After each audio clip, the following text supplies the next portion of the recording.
Hello viewers, thanks for tuning in on this interesting topic, our world of work and workplace. The definition of work and workplace is evolving, and that also throws a very different challenge to business leaders in the industry. Topics like diversity and inclusion, reskilling, digital transformation, diverse talent hiring, and retention are some of the boardroom agenda. How do you navigate some of these important questions?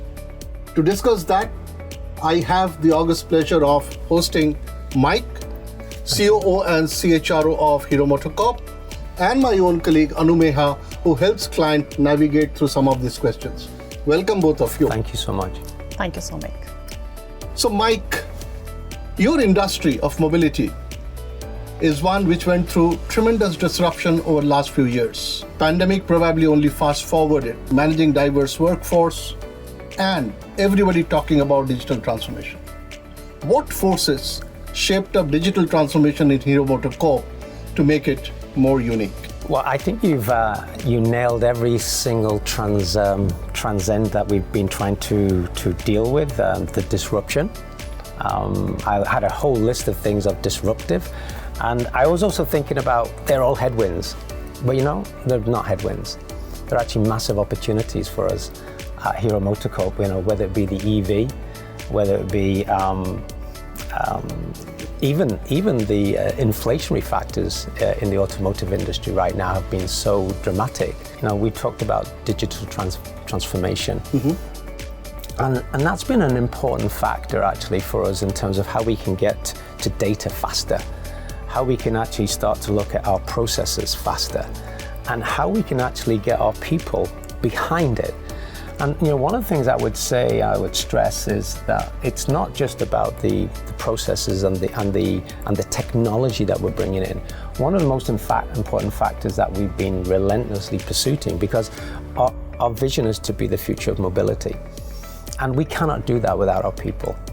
And so a big emphasis around our change over the last 2 years. How do we get a dovetailing of technology, people, and innovation at the cutting edge. So creating those moments where, whether I'm bringing in a candidate from the outside, where I've got an employee, whether someone's maybe leaving, what's really key is that we've actually got a feeling that we are in this journey together. And you can't just place a technology on top of the table and say everybody's going to eat at the table at the same pace. Different people actually migrate this at different levels. And when we're looking at our organization, we're not just looking at our people in our staffing areas. We have to look at our people in all of our areas, and to the shop floor. And their needs are very different versus some people that are in our staffing areas. So when it comes to digitalization and to be an employee of choice, whether I'm bringing somebody in from the outside, whether I'm developing somebody that's been here 1 year or 15 years, and then they've got all those necessary tools from a digital point of view to make their life smoother so that they can focus more and more on what's important, which is making business, making motorcycles, and developing people. Thanks, Mike. I think you made a very important point that it's not about being best in digital transformation journey, but to define something which is fit for purpose. With that, can I tee off with a question, Anumeha, with you? You have been advising clients across different sectors over the years. What are you hearing differently around digital transformation involving the workforce from your clients now? I think one thing which is happening across all our clients is that transformation is no more an episodic event. It is something that is more of a continuous journey. And when you look at transformation in that light, I think there are 3 factors which is going to make transformation become business as usual for organizations, right? I think the first and foremost thing is capability-led approach to the transformation exercise. And capability-led approach will involve both shift in skills and mindsets, and across all the levels of organization. Whether we talk about leadership at the top, which is driving some of this transformation agenda, or we talk about the front line, which has to be the user of this transformation journey and also creator, and the meso, which is the middle layer of the organization, which is going to be connecting the 2 layers. I think it's going to be extremely important. So that's the first one. The second one is again very important, and that is undeterred focus on employee experience. I think organizations are increasingly acknowledging it, and many organizations have actually been able to bring it in the actual execution of their transformation journey. So moving from a technology first or a process first approach to an experience first approach is critical. And that is where there's a lot of learning from the consumer industry and the way we approach our consumers. And the third one, which is very important, is the enabler or the dot connector, which is technology in this case. So how are you making the right choice of technology? Because when you're talking about driving some of this at scale, whether it is upskilling, whether it is about driving that employee experience on ground, I think technology is going to be the single biggest enabler. And organizations who are able to do this in a harmonious manner and balance these three aspects, I think are the ones who are emerging as winners.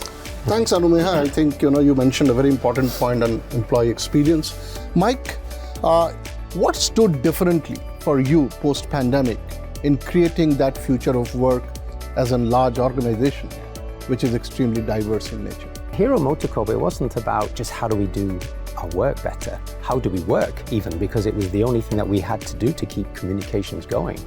It actually was the most important thing for us, was it enabled everybody to stay connected and look after each other. Because the caring of everybody was the most important thing that we were looking forward to in terms of how we evolved our technology. So as that has helped, it's kind of kicked us into a different space. We were on that journey, but it actually just accelerated the comfort of taking more risks around digital. Even when it comes to our hybrid working model, now we have that in place. It also showed us some of that areas that we're not good at in different parts of the world. When it comes to diversity, it showed us that women who were trying to balance that way of life at home and work became even exaggerated. And for us, that was something that we learned from. We had to accelerate our support to women in industry. And the way in which we did that was to listen. What was important? Some of the things that were important was around, some people needed to learn more. So we had online platforms which allow people to actually dial into learning opportunities. So we've moved so much forward in our learning organization because of that period of time. In terms of policies to support, just simple return to work policies, simple policies around childcare. Now it's normal. It may have taken us a little bit longer in industry to get to that place. So from a point of view of the internal consumer, our people, I think it's made a massive difference. And we're reaping the benefits of that in terms of what we see in terms of loyalty back and the affection I think that people have now within Hero MotoCorp around just gathering around a crisis and overcoming it. But Mike, blue-collar workers, white-collar workers, factory workers, in your case you would work with a large ecosystem of dealers, distributors. How do you drive a unified employee experience? Because it has a great linkage to the brand that you represent. The way I would describe it from an experience point of view is, first of all, you've got to listen. So sometimes we listen to tell our stories, but we have to listen for understanding. So we have to go out to our dealership, and it's such an important part of our business model.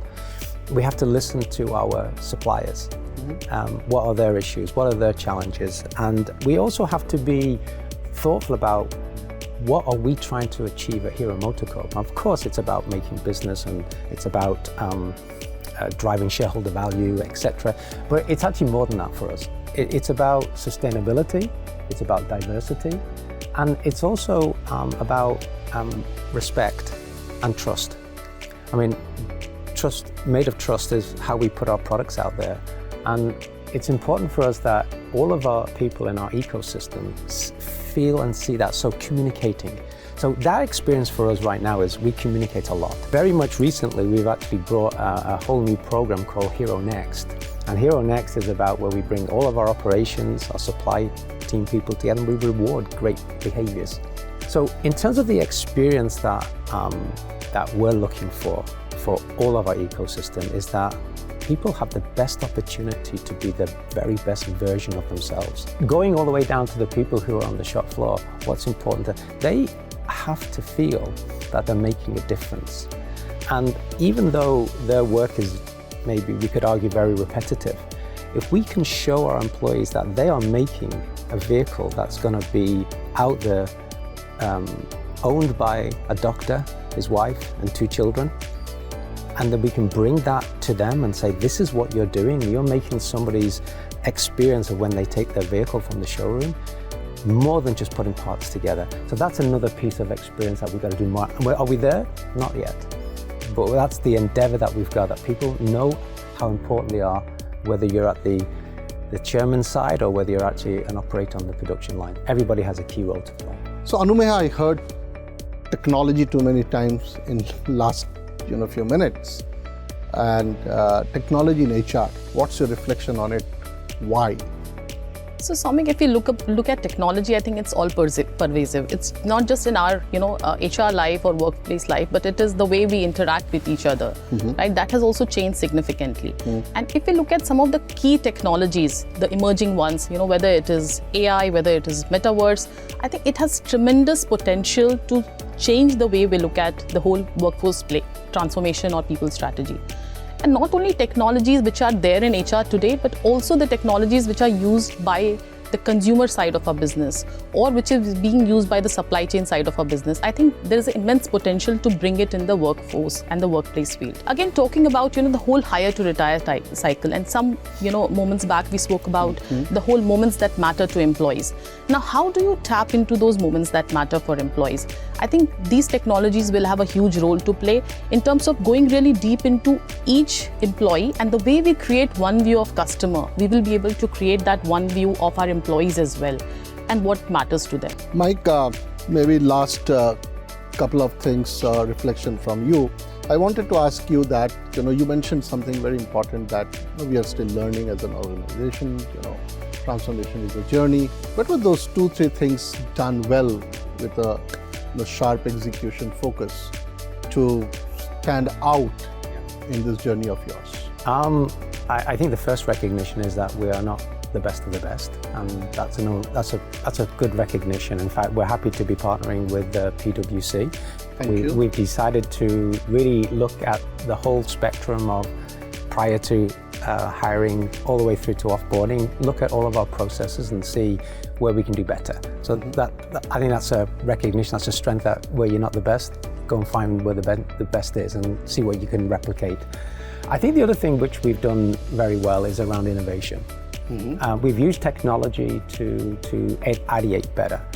We have our campus challenges where this year we had over 3,000 colleges, over 75,000 people, and we had our grand finale fairly recently, and that's where we get students to ideate for us, and also helps us actually to talk about here at MotoCorp as well. We also use technology to enable people to participate much more in innovation. We have our Hero Hatch, where we've actually like internal incubators where people can put ideas together, and then we will take people out of their workplace and so go do it, bring it home for us, and we'll give you the money, and they'll have to go through certain toll gates to get their funding going forward. So I think from that point of view, it's been a good experience. I think, but it's simple in a way. We've got to make people, we've got to use technology to enable people to get through the transactional stuff very easily and focus on the high level stuff, which is about working with people, developing people, or actually going to innovate new products, new services. And I think that's some of the things that we've done well, but we've still got more to do. It's a journey. Yeah, of course, and very well articulated. That was a fascinating conversation with a business leader and a practitioner, and through the lens of both of them, I took away a lot of learnings.